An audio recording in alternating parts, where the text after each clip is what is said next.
Танки грязи не боятся. По крайней мере, наши российские Т-90М «Прорыв». Они легче натовских «Леопардов» и «Абрамсов» и с легкостью преодолевают даже тяжелые бездорожья. Доехав до позиции, экипаж наводится на цель. В этом помогает бортовой компьютер. Пока ждем приказ открыть огонь, за небом следит антидроновая группа. Вот это вот прилет. Сейчас мы ждем, пока загрузится компьютер. 6-минутная готовность. Наводит координаты и по команде делает свое дело.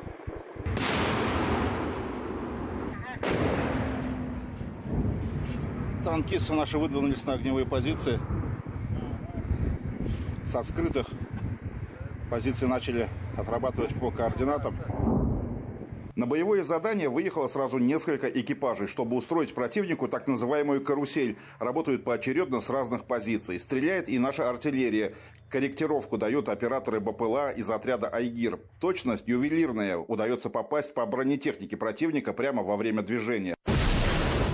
В этот момент вооруженные формирования Украины открывают по нам ответный огонь. Укрываемся от прилетов в блиндаже в ближайшей лесопосадке.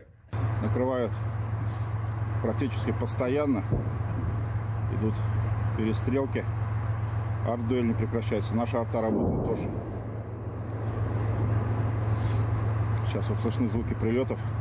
Отработав по целям, все танки разворачиваются и отходят в места дислокации. Хаотичным огнем противник пытается достать нашу бронетехнику, но бьет мимо. Уже в расположении бойцы рассказывают, какие сложности им доставили дроны «Камикадзе» на других скрытых позициях. Мы идем как раз обратно. Нас четверо, идем, все нормалек. И тут так получилось, что... Ребята привыкшие просто уже. Так получилось, что мы ее замечаем, а она, когда у нее функции посадки нет, то есть возврата, она уходит на работу. Ей надо обязательно отработать. Она на нас уцелилась, зависла, и тут мы ее палим. И давай толпой, короче, прям стрелять. С четверых. Бах, в воздухе попали. Такие парни крепче, чем броня танка, говорит о своих ребятах командир батальона имени Сергея Зорина с позывным «Искандер». Кадровый офицер, танкист по образованию, отправился на СВО добровольцем. С бойцами выезжает на задание, управляя боем прямо на месте. Задача у нас одна – это оказывать всемирную помощь и поддержку пехоте.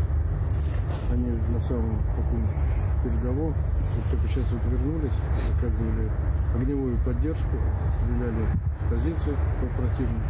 Ну, считаю, что достаточно удачно. Вообще, в целом, о танке что можете рассказать? Насколько это хорошая, надежная машина? Все-таки танк Т-90М «Прорыв» – это один из самых современных танков здесь на СВО. Все вооружение у него, так как, знаете, в космическом корабле. Везде компьютеры. Все. Он сам считает, сам наводит, сам стреляет. Какие задачи на нем можно выполнять? Да любые. Как оборонительный будет, как и наступательный, и поддержка, огневая поддержка пехоты. Все, что угодно. Помнят в батальоне и своего командира с позывным «Скиф», который погиб в бою в конце прошлого года. Указом президента страны полковнику присвоено звание «Герой России». Чтобы увековечить его имя, танкисты хотят назвать «Скифом» один из своих Т-90 и дойти на нем до победы. Пришли сюда только за победой. Победа будет за нами однозначно. Большой привет передаю. Азат Садриев, Вадим Исламов, Иван Шабрин. Новости. Краснолиманское направление специальной военной операции.